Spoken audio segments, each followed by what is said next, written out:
यदि आपके मन में काम आता है और आपने किसी से भी ऐसा संबंध रखा है, किसी क्रिया से, किसी व्यक्ति से, तो ये मन आपको वहीं जाके खड़ा कर देगा। मन जाके वही आपसे क्रिया कराने लगेगा। इसको सहारा मत देना, ये उड़ेगा, उड़ के फिर आपके अधीन हो जाएगा। जैसे जल जहाज का कौवा उड़ करके विश्राम जल जहाज में ही पाएगा, कितना उड़ेगा। अगर उसको कहीं कोई और जहाज या टापू मिल जाए तो वहां बैठ जाएगा।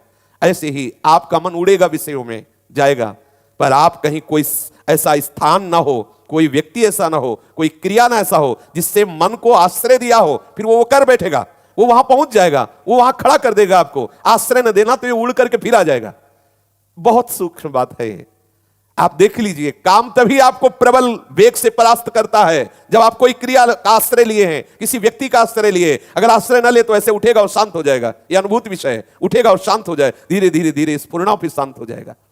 हम क्या करते हैं, कोई ना कोई क्रिया, कोई ना कोई दृश्य, कोई ना कोई व्यक्ति, कोई ना कोई शरीर आश्रय ऐसा लिए हुए हैं जिससे मन हमको विवश कर देता है, और वैसी चेष्टा उस व्यक्ति के पास पहुंचा देना, वैसा दर्शन, वैसी बात बन, मन फिर हमारे अधीन नहीं, फिर हमें मन के अधीन होना पड़ता है।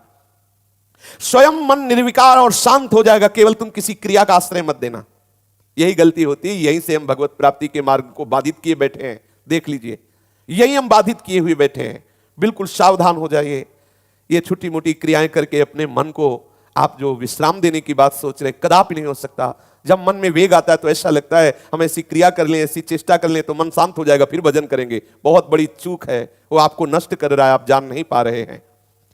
मन के दो कार्य हैं, एक है विषय का अवलंबन और दूसरा है विषय का चिंतन।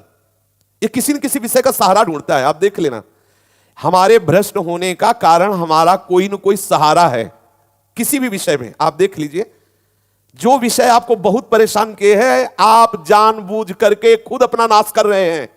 इसमें किसी का तर्क काम नहीं करेगा, क्योंकि उसी मार्ग में चले हुए हैं। आप यदि आश्रय नहीं दिए हैं, आपने किसी क्रिया या किसी व्यक्ति का आश्रय नहीं दिया है, तो आप कुछ ही दिनों में निर्विकार हो जाएंगे, आपका मन शांत हो जाएगा। यदि कोई क्रिया या किसी व्यक्ति का आश्रय दिए तो आप फिर नष्ट हो जाएंगे। मन की दो चाल है। सबसे पहली चाल, वो आश्रय पकड़ता है। भूख लगी तो किस घर में जाएंगे तो हमें वहां हमारे मनोनुकूल भोजन मिल जाए। पहला आश्रय पकड़ता है, क्रिया, वस्तु, फिर उसका चिंतन करता है। दोनों बातें तुम्हें काटनी है, तभी आप इस पर विजय प्राप्त करोगे।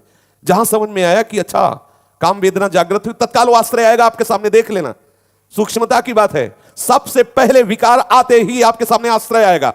उस व्यक्ति से मिला जाए या वो क्रिया की जाए, वो आपके सामने रखेगा आश्रय। मिटाओ तत्काल उस आश्रय को। नहीं नहीं, श्री हरि चरणों में, प्रिया चरणों में तत्काल आश्रय अपने जो गुरु कृपा से ले रखा है उसमें आ जाओ तत्काल। उस विषय के आश्रय में मत टिकना। और चिंतन, तत्काल चिंतन बदलो, नाम कीर्तन करो। नाम जब एक दो हैं, एक आश्रय और एक चिंतन, दोनों को नष्ट कर दो। अगर मन तुम्हारे अधीन ना हो जाए तो बताना, मन शांत हो जाए। और हम गलती क्या करते हैं, इसी मनी राम के बहकावे में गलियों में भटकते रहते हैं। विषय चिंतन और विषय आश्रय, ये शरीर भी एक नगर है, ये 9 द्वारों वाला एक नगर है। हम इसी में भटकते रहते हैं। संकल्पपुर में, देहपुर में रहते हैं हम। वृंदावन में कहां रह रहे हैं? वृंदावन में तो प्रिया प्रीतम गलभैया दिए सहचरियों के साथ अद्भुत रस की वर्षा कर रही। हम संकल्पपुर में रहते हैं, देहपुर में रहते हैं, इसी में विचरण करते। पकड़ो, अगर विषय का नाश करके सच्चिदानंद रस में स्थित होना है तो जो ही कोई विषय आएगा तो सबसे पहले वो आश्रय प्रकट करेगा। आश्रय नहीं है तो आप विकल नहीं हो सकते। आश्रय नहीं है तो आप इतने घबराहट से युक्त नहीं हो सकते। ऐसे आया गया, आप तभी विकल होते, तभी परास्त होते जब आपने आश्रय दिया। जैसे आपके अंदर कोई भी वेदना जागृत होगी तो आपके सामने वो आएगा। ये क्रिया कर लो, उस व्यक्ति से मिल लो, चलो वहां चलते हैं।